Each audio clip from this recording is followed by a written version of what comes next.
थोड़ा तेज बोलना, तेज। आप सब लोग जो पत्रकार समाज से लोग यहाँ आए हैं, जो समाज का चौथा स्तंभ है, जो बात उठाते हैं, जो सुख दुख की बात उठाते हैं, आप सबका यहाँ आने पे धन्यवाद करना चाहूँगा कि आपने हमारी आवाज़ को बुलंद करने का काम किया, विपक्ष की आवाज़ को उठाने का काम किया। और यहाँ पर आपके हमारे बीच में आज हम कांग्रेस जन जो प्रेस कॉन्फ्रेंस करने जा रहे हैं, जिसमें हमारे यहाँ पर मुख्य रूप से बड़े भाई वेदपाल दाहिमा जी, डागर साहब सतबीर डागर जी और हमारे वरिष्ठ कांग्रेसी नेता बड़े भाई राजन ओझा जी आज अगर है तो केवल और केवल दुख तकलीफें हैं। और तमाम नेता, मंत्री, विधायक, सांसद और पार्षद हैं और आप सब लोग इस बात का प्रमाण है। आज जनता का भी इससे मोह भंग हो चुका है। देखिए, अभी आपने देखा कल रात को 22 सेक्टर में 3 युवक नाले में गिरे और उन तीनों की दर्दनाक मौत हुई। जो 30 साल की उम्र के आसपास के थे, अपने भविष्य के सपने सजे होंगे, उनके लिए कौन जिम्मेवार है? सरासर ये बीजेपी जिम्मेवार है। हमारे बीच में हमारे यूथ कांग्रेस अध्यक्ष आइए आगे। देखिए, आप सब देख रहे हैं आज फरीदाबाद को, इनकी विनाश लीलाओं को। मैं साथ साथ प्रणाम करता हूं इस फरीदाबाद की भोली जनता को, क्योंकि समय समय पे हम सबने आवाजें उठाई। चाहे वो मैं कहता हूं कि गणेश भगवान आप सभी के घरों में आए, फरीदाबाद की जनता की सभी के घरों में भी आए और कहते हैं कि विसर्जन के साथ साथ वो घर में जो नेगेटिविटी एनर्जी होती है वो लेके जाएं, तो आप सबका भला हो। लेकिन साफ कहता हूं, कहने में गुरेज नहीं, डर नहीं। गणेश जी से प्रार्थना करता हूं, गणेश जी अच्छे दिन चल रहे हैं, लेकिन खाली बीजेपी वालों के। मैं चाहता हूं दिन पलटा दो। इसमें आप सभी जानते हैं कि ये ईवीएम की भी सरकार है, ईवीएम का भी दोष रहा है। आप फरीदाबाद वालों को मिला क्या? मेरा फरीदाबाद वालों से सबसे सवाल है, जहां मिला लोगों की बारिशों में गाड़ियां खराब हो रही हैं, एक्सीडेंट हो रहे हैं, कूड़ा करकट, और जिस गाय माता के नाम पर उन्होंने धन बटोरा, वो गाय माता जो हमारी ही माता है, इनसे पहले हमारी माता है। हम तो बिना चुनाव के पूछते हैं, ये चुनाव में ही पूछते हैं। आज कैसे सड़कों पर बिलख रही हैं, यहाँ पे क्या क्या दुर्घटनाएं हो रही हैं, आप सबसे छुपा नहीं है। साथ ही एक बात कहना चाहता हूं, अभी पिछले कुछ दिनों में एक मुद्दा मैं आप लोगों से जुड़ा हुआ उठाना चाहता हूं, क्योंकि हर जगह कुछ गलत लोग भी होते हैं, हमारी कांग्रेस में भी होंगे, बीजेपी में भी होंगे, पत्रकार समाज में भी होंगे, हर जगह होंगे। लेकिन इन्होंने कई फरीदाबाद में और देश में ऐसे पत्रकारों पर मुकदमा भी दर्ज कराए हैं जिनकी गलतियां भी नहीं थी, लेकिन जो भी कोई आवाज, चाहे वो पत्रकार की हो, चाहे वो व्यापारी की हो, चाहे वो किसी नेता की हो, उसको एक सिस्टम से दबाने का, कुचलने का प्रयास करते हैं। जो भी उनके खिलाफ बोलता है, कहीं ईडीसी, कहीं इनकम टैक्स, कहीं जुडिशरी, कहीं पुलिस, ये किसी को बोलने नहीं दे रही।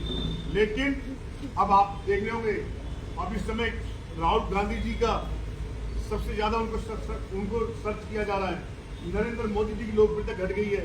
ये मैं नहीं कहता, ये गूगल भी कह रहा है आज डेट में, और जनता भी कह रही है। आप उसमें भी डाल के सर्च कर सकते हैं। मेरी थोड़ी सी बात मैं करूंगा, हल्की सी, केंद्र सरकार की भी, क्योंकि अभी भी हमारे कुछ अंधभक्त हैं। ये खाली ईवीएम से नहीं जीतते, इनकी जीत के 2 कारण हैं, और जिसका खामियाजा आप और हम भुगत रहे हैं, हमारे बच्चे भुगत रहे हैं, आने वाली पीढ़ियां भुगतेंगी। ये जीतते 2 तरीके से, एक तो ईवीएम से, सबसे बड़ी बात, और कुछ अंधभक्त अभी भी इनके बच रहे हैं, उनसे जीतते चुनाव है। लेकिन अब पोल खुल चुकी है।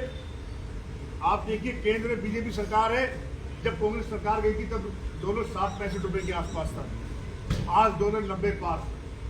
पेट्रोल डीजल डबल, दाल चीनी डबल, महंगाई, बेरोजगारी डबल। एक मुद्दा मुझे बता दें जहां इन्होंने काम पूरा किया, जहां कुछ कर रहे हो।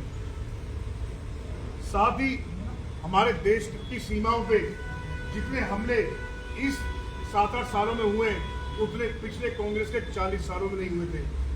जितना चाइना और ट्रंप इस बार हमारे ऊपर बौखला रहे, बोल रहे हैं, ये सिर्फ इन्हीं की नीतियों का जिससे फेल हुए।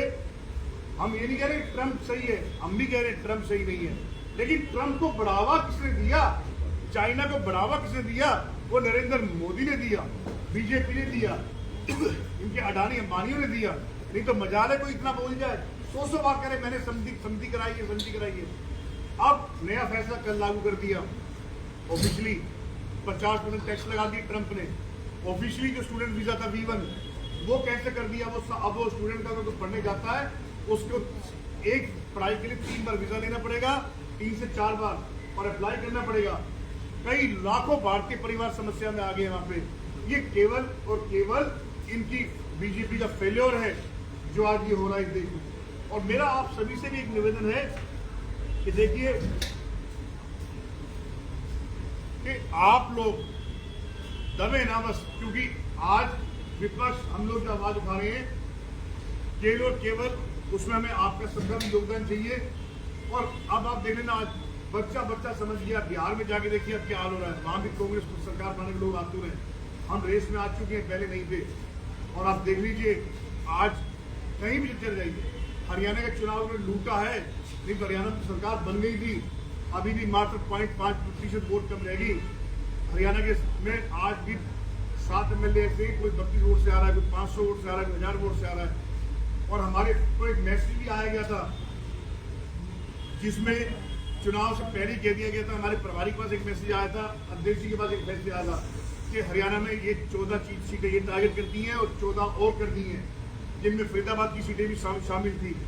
ये 40-50 हजार के मार्जिन मोदी नहर में, ये सिर्फ और सिर्फ इन्होंने पिक एंड चूज किया है, इन्होंने चुन के मारा है कांग्रेस के जीतने वाले उम्मीदवारों को। तो लेकिन आज भी पूरे देश में सबसे स्ट्रॉन्ग विपक्ष कांग्रेस पार्टी का है, तो हरियाणा में है। और सबसे ज्यादा आवाज उठी तो हरियाणा से उठ रही है। तो अपनी वाणी को मैं सब विराम दे रहा हूँ। आपके सवालों के लिए आप सवाल जवाब कर सकते हैं, और टर्न बाय टर्न, क्योंकि प्रेस कॉन्फ्रेंस साझा नहीं है, 2 चीजें हम बता देते हैं। आज की कॉन्फ्रेंस में हमने खासतौर पे, क्योंकि आज हमने कुछ 2 चीजें बतानी है।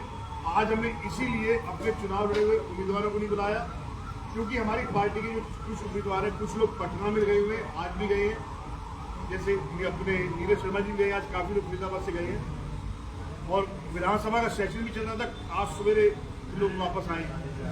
तो इसीलिए ये हमने जो सेकंड पंक्ति की वो है, जिन लोगों ने चुनाव नहीं लड़ा, आज हम वो लोग आपके समक्ष हैं। लेकिन आज आपके सामने वो लोग बैठे हैं जो कांग्रेस पार्टी के स्तंभ रहे, जिनके बिना कांग्रेस पार्टी ना हिली है ना हिल सकती है।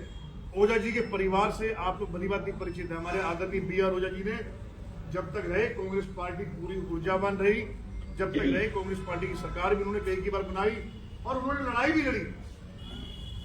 तो हमारे बीच में सतबीर डागर जी हैं, और आज यूथ की आवाज को बुलंद कर रहे हैं हमारे भाई विकास दायमा जी, और इनके तो फादर साहब हैं, हमारे तो बड़े भाई हैं दायमा साहब, और नितिन सिंगला जी हमारे यूथ के अध्यक्ष रहे हैं, अभी प्रवक्ता है कांग्रेस के, और संजय सोलंकी जी हमारे अच्छे प्रवक्ता हैं। एक बात का मैं अब आपको ऐलान करने जा रहा हूँ यहाँ पर, उसमें प्रदेश से भी नेता आएंगे, ये आप दूरी बात सुन लीजिए। उसकी अध्यक्ष उसमें बतौर हमारे कंधा तत्वाने प्रदेश के वरिष्ठ नेता आएंगे। अगले महीने एक बड़ा प्रदर्शन करने जा रहे हैं फरीदाबाद, जिसमें मुद्दा रहेगा फरीदाबाद की जो समस्या है उनको उजागर करेंगे और ज्यादा। दूसरा वोट चोरी का अभियान, और उसमें अध्यक्षता जो होगी हमारे यहाँ से फरीदाबाद के विधायक, पूर्व विधायक, इन सब लोगों की रहेंगी। और विशेष अतिथि के रूप में हमारी अगुवाई करेंगे वहाँ पर राजन भैया जी, राजन साहब, जो सब लोग हम यहाँ बैठे हैं, दायमा जी, नितिन जी। और इतना कह के मैं अपनी बात को काम दे रहा हूँ कि देखिए अब हम चुप ना, तो हम चुप पहले बैठे हैं। चुनाव के बाद एक सच्चाई है, अब पिछले 6 महीने से हम सभी कांग्रेसियों ने अपने लेवल कोशिश करी है, लेकिन हालत तो बस से ज्यादा बदतर हो गई, इसलिए फिर हमें आगे आना पड़ रहा है। अभी बारिश छुपी नहीं है, पिछले 3 दिन पहले क्या फरीदाबाद हाहाकार मचा है। GT रोड जाम, नए जो पुल बने वो जाम, स्मार्ट सिटी के नाम पे हजारों करोड़ डकार गए बीजेपी के तमाम नेता, चाहे वो केंद्रीय मंत्री, सांसद, विधायक, पार्षद, सभी नेता इनमें सब शामिल हैं। किसी ने कोई कसर नहीं छोड़ी। मेरी बस आपसे एक निवेदन है, आप सभी से, कि देखिए आज आप और हम लोग ही हैं जो फरीदाबाद की जनता की दुख तकलीफ उठा सकते हैं। इस फरीदाबाद के अंदर, अगर फरीदाबाद के अंदर आज कुछ चल रहा है तो विनाश की गाथाएं चल रही हैं। दुर्घटनाएं इतनी हो चुकी है, हमने सब देखा। और निश्चित रूप से एक मैं आखिरी मांग उठाने जा रहा हूं जो बहुत जुड़ी मांग है, उसमें मैं आप सबका भी समर्थन चाहता हूं। और जिस दिन हमारा प्रदर्शन होगा उस दिन वो मांग पत्र भी सौंपेंगे हमारे प्रदेश से आए हुए नेताओं को। ये महीने बाद होगा, क्योंकि महीने बाद इसलिए होगा, उसके पीछे कारण सुन लीजिए। अभी भी हम इस सरकार को महीने भर का टाइम दे रहे हैं कि समस्याओं का निजात दिला दें। बारिश का पानी तो ऑटोमेटिक चला जाएगा, लेकिन तब भी गंदगी, कूड़ा, बिजली, पीने का पानी, इन्होंने जब 11 साल में कुछ साधा है, कुछ ही साधेंगे।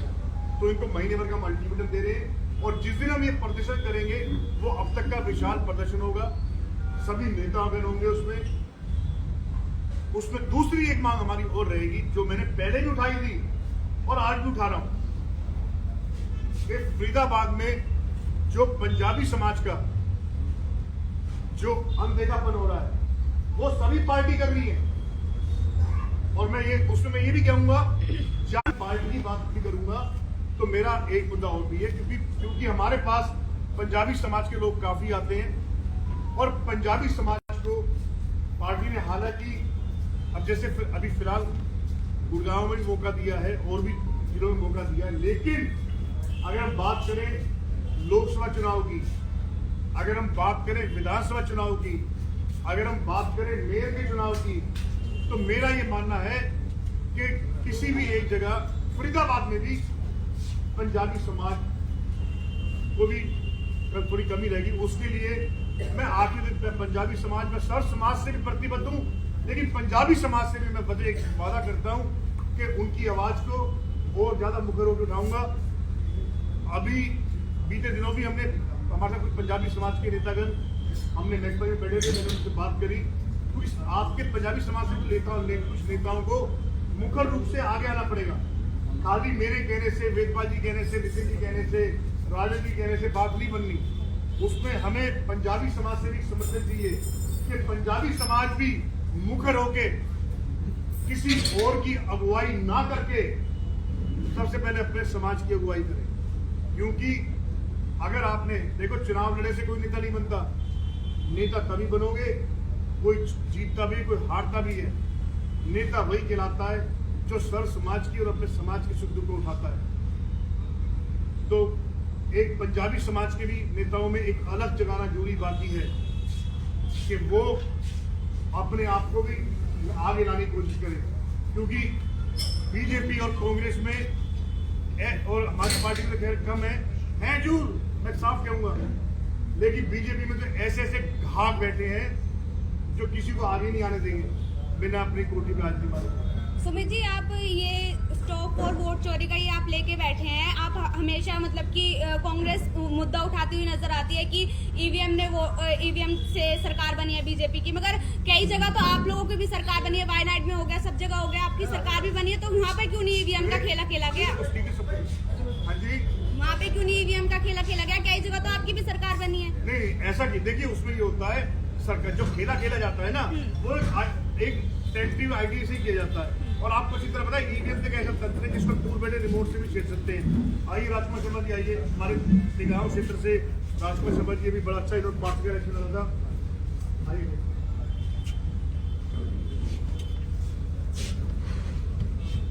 जी, आप फरीदाबाद की बात कर रहे हैं, स्मार्ट सिटी की बात कर रहे हैं, सब कुछ बड़े सरकार की बात कर रहे हैं, कौन मेन इंजन है जो पहले फेलियर हो रहा है? क्योंकि शहर में आपको आगे सबसे पहले ट्रिपल इंजन में बीजेपी नगर निगम मेयर ही फेलियर हो रहे हैं।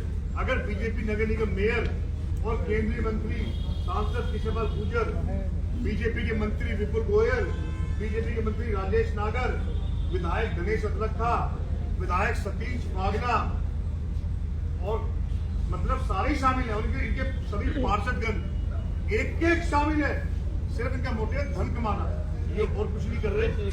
सुमित जी, पंजाबी एक मिनट, आपने एक क्वेश्चन किया था अभी पत्रकार महोदय ने कि फेल्यूर कहाँ है। मुझे आप एक चीज़ बताइए, आप सारे एक जिम्मेवार लोग हर चैनल से, हर प्रिंट और इलेक्ट्रॉनिक मीडिया से, मुख्यमंत्री जी फ्रीक्वेंटली फरीदाबाद आते हैं, दो फुट पानी में आते हैं। मुख्यमंत्री जी की ये हिम्मत नहीं होती किसी अधिकारी को ये पूछे कि वाटर लॉगिंग क्यों है। फरीदाबाद के अंदर अभी जो एक पूरे हरियाणा में सैनिटेशन के ऊपर एक अभियान चला रहे हैं लोग कि नगर निगम 40 लाख रुपए उस पर खर्च करेगा। आज तक ये 1.5-2 साल में एक टेंडर नहीं दे पाए कि कौन सफाई कौन कूड़ा उठाएगा। शायद आप लोगों से भी कलेक्शन की जाती होगी, तो कौन वो पैसा लेके जा रहा है, आज तक वो ये नहीं कर पाए। उस सैनिटेशन प्रतियोगिता किसके लिए हो रही है? अभी आपकी सफाई की कोई तैयारी नहीं, वो पैसा 40 लाख रुपए क्यों खर्च कर रहे हैं आप? अच्छा सुनिए, एक सवाल और। एक मिनट सर, एक मिनट बात को जो आपने स्मार्ट सिटी वाली बात छेड़ी, बंदवाड़ी का 14 साल पहले कांग्रेस ने दिया था। आज तक इस सरकार पे उसकी व्यवस्था नहीं हो पाई है। गुड़गांव और फरीदाबाद जो पूरे हरियाणा को 2 डिस्ट्रिक्ट चलाते हैं, गुड़गांव और फरीदाबाद, रेवेन्यू जितना यहाँ से जनरेट होता है करीब 1200-1400 करोड़ रुपए जो महीने का देते हैं 2 जिले। आज तक ये डंपिंग यार्ड तक सिलेक्शन नहीं कर पाए, तो ये व्यवस्था देंगे कहाँ पे? अब आप ही के कहीं सोशल मीडिया पे था कि फरीदाबाद में 3 लाख पेशेंट हैं कैंसर के, तो स्मार्ट सिटी हुआ नहीं, कैंसर सिटी हुआ? कौन सी व्यवस्था है? एक सवाल और है, कल सीएम साहब ने एक अच्छी घोषणा की है, जो लोग कि बेटियों को 2100 अपार्टमेंट दिए जाएंगे दुनिया तक है, उसके लिए बहुत फायदेमंद रहेगा, परिवारों के लिए फायदेमंद रहेगा। कितना सही काम है? इसके बारे में जी मैं चाहूंगा कि हमारे वरिष्ठ नेता राजन उदय जी जो आपसे आपको सवाल पर सुमित जी, सवाल मेरा है। एक बार आंसर आ जाए। बेटियों को पैसे देने से बात नहीं बनेगी, बेटियों को सुरक्षित रखना भी बहुत जरूरी है। जो हरियाणा में आज मैं सुबह न्यूज़पेपर में पढ़ रहा था, सबसे अनसेफ बेटियां फरीदाबाद में, दिल्ली में और श्रीनगर में, ठीक है। तो जब पैसे देने से बात नहीं बनेगी, उनकी सुरक्षा सबसे इम्पोर्टेंट है। अगर कोई किसी ने नीति बनाई है पैसे देने से, तो उससे मसला हल नहीं होगा। मसला हल तभी होगा जब बहू बेटियाँ सुरक्षित रहेगी। इसके अंदर एक बात है कि फैमिली इनकम 1 लाख से कम है, उसी को पैसे मिलेंगे। इस तरह तो पूरे हरियाणा में इसको ले पाएंगे। अब वोट चोरी लेके आ गए, ओवर कॉन्फिडेंस है मैं क्या? चाहूंगा इस सवाल का जवाब और वोट चोरी का वेदपाल रायमा जी देंगे, फिर उसके बाद नितिन सिंह जी। इस बार में देखिए, मैं बताऊँ आपको, अभी बिहार में करीब हम लोग पक्ष में रहते हुए वोट चोरी के मुद्दे को बहुत गंभीरता से उठा रहे हैं। अभी बिहार में चुनाव चल रहा है और बिहार की मैं आपको बताता हूँ कि करीब 27,000 वोटें हर कॉन्स्टिट्यूंसी वाइज वहाँ पर कटी हुई है। हर चुनाव में कांग्रेस नया मुद्दा लेके आ जाती है, कभी ईवीएम ले आती है, इस बार वोट चोरी ले आए, अगले चुनाव में कुछ और ले आएंगे। तो क्या ये मुद्दों की वजह से कांग्रेस नुकसान खा रही है? भाई साहब आपकी बात कर जाते हैं। अब वोट चोरी एक अहम मुद्दा है। अभी मैं बताऊँ आपको, ये मैंने आपको बिहार का आंकड़े दिए कि हर कॉन्स्टिट्यूंसी से करीब 27,000 वोटें काटी गई हैं। अभी बड़गल से भाई विजय प्रताप जी हैं, उन्होंने अपनी कॉन्स्टिट्यूंसी सर्वे कराया, करीब 18,000 वोट उनकी कॉन्स्टिट्यूंसी से कटी हुई हैं। पराग शर्मा जी ने प्रेस कॉन्फ्रेंस की थी, 16-17,000 वोटों का उन्होंने बताया। हर कॉन्स्टिट्यूंसी में वोटें कटी हुई हैं और कुछ वोटें डुप्लीकेट वोटें बहुत सारी बनी हुई हैं, जिसके आधार पे कांग्रेस की सरकार मतलब प्रत्यक्ष रूप से कांग्रेस की सरकार बनने जा रही थी। वोट चोरी की वजह से और ईवीएम के घोटाले की वजह से कांग्रेस की सरकार बनते रह गई। आपने ये डाटा कहाँ से निकाला? कौन सा डाटा? जो आप ये कह रहे हैं कि इतनी वोटें काटी गई हैं और इतनी वोटें, इतनी बातें मैं बताता हूँ आपको। ये बातें कांग्रेस के हमारे अभी जो चौधरी वीरेंद्र सिंह डूमर खाते हैं, उनके बेटे हैं, जो फिलहाल विजेंद्र सिंह, जो फिलहाल वहाँ से उचाना से चुनाव लड़े, 32 वोट से आ रहे हैं, उन्होंने डाटा निकाला है। इसका मतलब आप मान रहे हैं कि सरकार, इसका मतलब मान रहे हैं कि आप लोग जो है ये वोट चोरी रोकने में असफल रहे, और आगे कैसे आप इसको रोकेंगे उसकी रूपरेखा बता दीजिए, क्योंकि सरकार तो चल रही है बीजेपी की। देखिए मैं बताऊँ आपको, आप क्या समझते हैं कि हर समस्या का समाधान होता है? अभी हमारे पास जो कांग्रेस ने वोट चोरी का इसने बीजेपी ने जो वोट चोरी की, इसका भी कांग्रेस वाले और हमारे हम सारे सीनियर्स के साथ मिलकर एक रूपरेखा तैयार करी जाएगी। इससे भी दिशा दिलाई जाएगी पार्टी को। अगर बीजेपी कुछ भी गलत करती है तो उसका रोकथाम तो करेगी ना कांग्रेस पार्टी, और दूसरी पार्टियां भी करती है, हम भी करेंगे। चुनाव हारने के बाद संगठन में पदाधिकारी नियुक्त किए हैं, क्या लगता है फर्क पड़ेगा? आप लोग गुटबाजी भाई साहब मैं बता दूंगा आपको, कोई गुटबाजी नहीं है। गुटबाजी नहीं है तो जिला अध्यक्ष कहाँ है आपका? अरे भाई साहब सुनिए मेरी बात, उसका काम है माल कर रहे हैं, जिला अध्यक्ष कहाँ है आपका? भाई साहब आप सुनिए ना, जवाब देंगे तभी तो बताएंगे ना आपको। आपने बोला गुटबाजी, मैं आपको एक बात बताता हूँ, जितने लोग अभी यहाँ पर बैठे हुए हैं, हमारी सबकी अपने अपने नेताओं के प्रति आस्था हो सकती है, हर आदमी का अपने अपने अलग अलग नेता हो सकते हैं, लेकिन पार्टी में गुटबाजी कहीं है। गुटबाजी आप बीजेपी में देख लीजिए, आप बीजेपी नहीं है, आप फरीदाबाद में देख लीजिए, फरीदाबाद के मंत्री एक दूसरे का अपने सामने रहते हैं, फरीदाबाद के विधायक अपने सामने रहते हैं। अभी आपने गणेश पूजा में देखा, आपको गणेश पूजा में मंत्री जी दिखाई दे रहे हैं, बड़े मंत्री दिख रहे हैं, नहीं दे रहे ना। कल सीएम आया दिखे आपको, तो आप बीजेपी के तर्ज पे चल रहे हैं। नहीं, अब आपकी स्वागत जवाब देता हूँ, आप मेरी बात सुनिए। आपसे मैंने पहली बात क्या कही, हमने किसी भी बड़े नेता को और चुनाव लड़े हुए नेता को हमने इस बार नहीं बुलाया, क्योंकि ये नेता हम एज प्रदेश प्रवक्ता मैंने कांग्रेस बुलाई है पहली बार, मुझे बुलाने का हक है, और पार्टी का एक कार्यकर्ता आम नेता भी जा सकता है। आपको जब हम प्रदर्शन करेंगे, आपको सभी तमाम चुनाव लड़े हुए नेता भी, बने हुए भी, और जो नियुक्त हुए सब दिखाई देंगे। दूसरी बात, आपने जिसका नाम लिया, आज सेक्टर जो मुझे पता लगा था, क्योंकि वो मैंने कुछ फोटो देखी थी और मेरे को मैसेज आ गया था, वहाँ उनके पड़ोस में रहते हुए 3 लोग आज बेचारे, आप सबने देखा कि सेक्टर 22 के उनके घर के पास ही नाले में डूब की मौत हुई है। अभी वहाँ पे अब उनकी फोटो लेके आए, सब लोग वहाँ के साथ काम करते हैं, तो हमारे कुछ लोग वहाँ भी व्यस्त हैं। आपको बताना चाहता हूँ, कांग्रेस में गुटबाजी कोई नहीं है, मतभेद हर पार्टी में है और रहेगा, लेकिन कांग्रेस पार्टी की खासियत है जो बीजेपी की नहीं है। हम आपको बताना चाहते हैं, हमारा हर कार्यकर्ता, हर नेता अलग अलग जगहों पे अलग जगाने व्यस्त है, लोगों को जगाने में आवाज उठाने व्यस्त है। जी 89 विधानसभा से आप तैयारी कर रहे थे, टिकट मिलती है लखन सिंह को, परंतु जिस 89 विधानसभा की राजनीति ओल्ड फरीदाबाद से शुरू होती है, वहाँ पे आपका भी कार्यालय है, गंदगी के अंबार लगे हुए हैं। बात करते हैं ओल्ड मार्केट की, पूरी रोड तोड़ कर पटक दी चुनाव के दौरान ही। अभी पंखा मेला हुआ जिसमें मुख्य अतिथि निकाय मंत्री स्वयं थे, परंतु अभी तक आपने उफ तक नहीं बोला, क्योंकि आपके ऑफिस के आगे गंदगी का अंबार है, पूरी मार्केट टूटी। आपने विधानसभा की बात करी, तो वहाँ से चुनाव इन्होंने भी लड़े हैं, तो उसका जवाब आपको देंगे। सबसे पहले तो आज की जो ये प्रेस वार्ता है, इस प्रेस वार्ता का जो मुख्य मुद्दा है, हम उस मुद्दे से अलग ना हटें, और जो उसका मुख्य मुद्दा है, आज शहर के अंदर जो इंद्र देवता इस बार जो हमारे ऊपर मेहरबान हुए हैं, और ख़ास तौर पे भारतीय जनता पार्टी पे भी मेहरबान हुए हैं और जिला प्रशासन पे भी, और इनकी सच्चाई को पोल को खोलने का जो कार्य किया है, उससे पता लगता है कि डिजास्टर मैनेजमेंट डिपार्टमेंट जो कि यहीं के उद्योग, सबसे पहले तो जो उनकी जो दर्दनाक मौत कल रात को हुई है, ये घटना किसी के साथ भी घट सकती है, और उस घटना के लिए जिम्मेवार कौन है, ये निर्धारित और ये तय करना बहुत जरूरी है। अब बात रही कि वोट चोरी की, आपने कुछ सवाल करा डाटा का कि डाटा कहाँ से आया।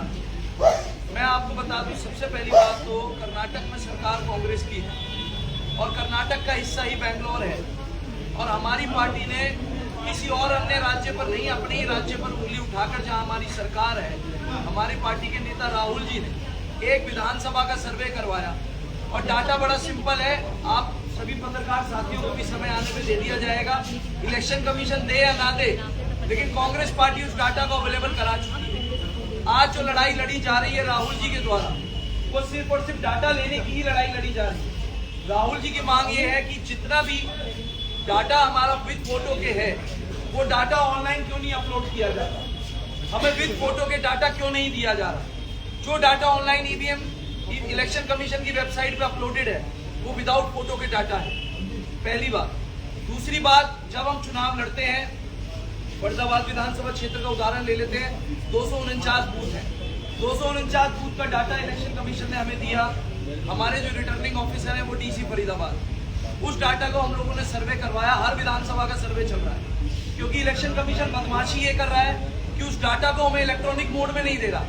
अगर वो इलेक्ट्रॉनिक मोड में एक्सेल पे होता तो हम सर्च करते कि सुमित सन ऑफ श्री योगेश, कितने सुमित सन ऑफ योगेश है, वो उसमें आ जाता, लेकिन ये चोरी ना पकड़ी जाए इसलिए डाटा हमें इलेक्ट्रॉनिकली अवेलेबल नहीं किया जा रहा। अब कांग्रेस पार्टी ने राहुल जी के निर्देश पर, हर उम्मीदवार ने, हर पार्टी के कार्यकर्ता ने, जो बूथ स्तर पे भी बैठे थे, उन्होंने उस डाटा को लेकर उस डाटा को इलेक्ट्रॉनिक एक्सेल में कन्वर्ट करवाया है।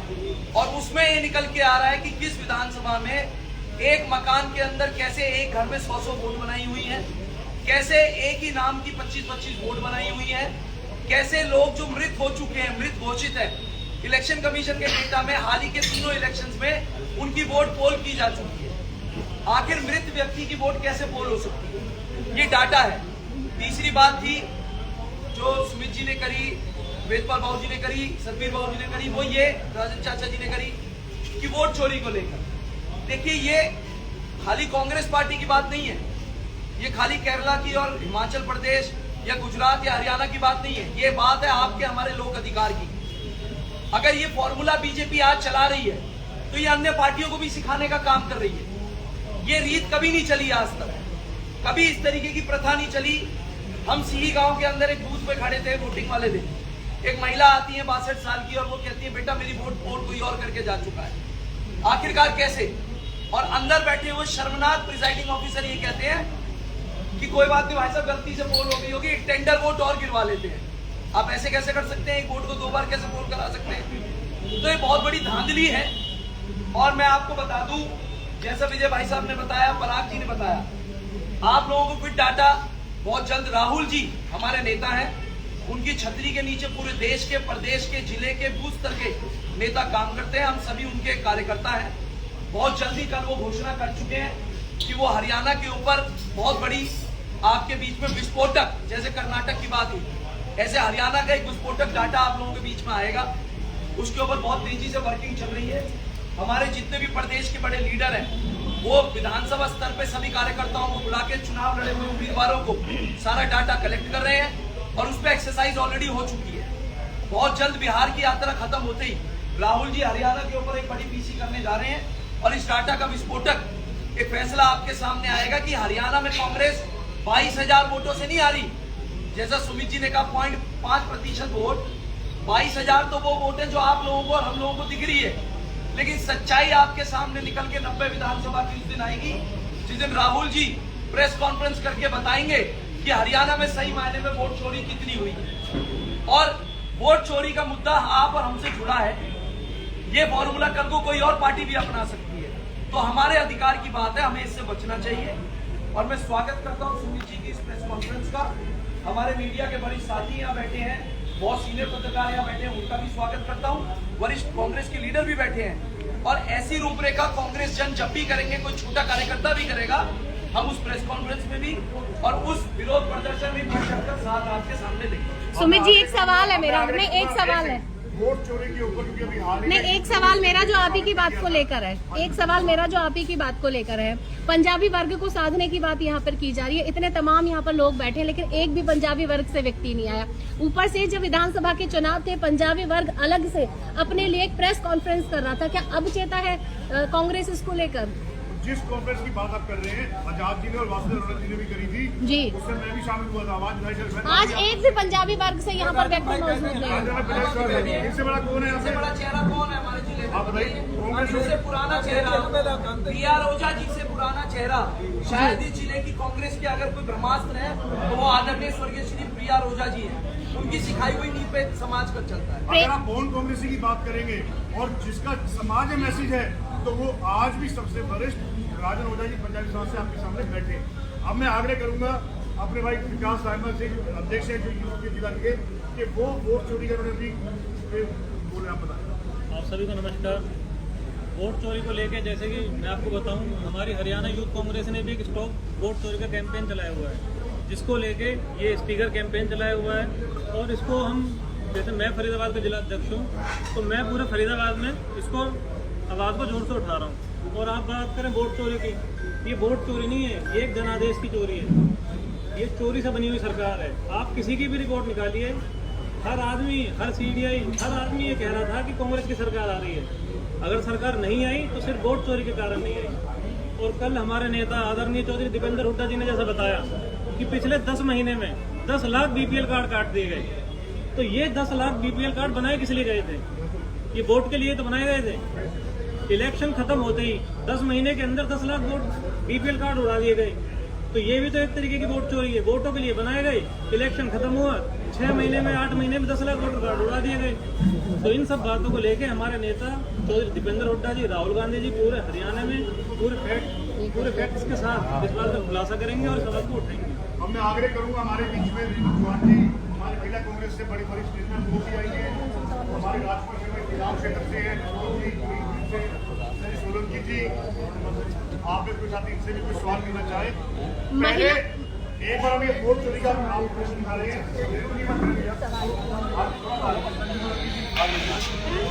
डॉक्टर साहब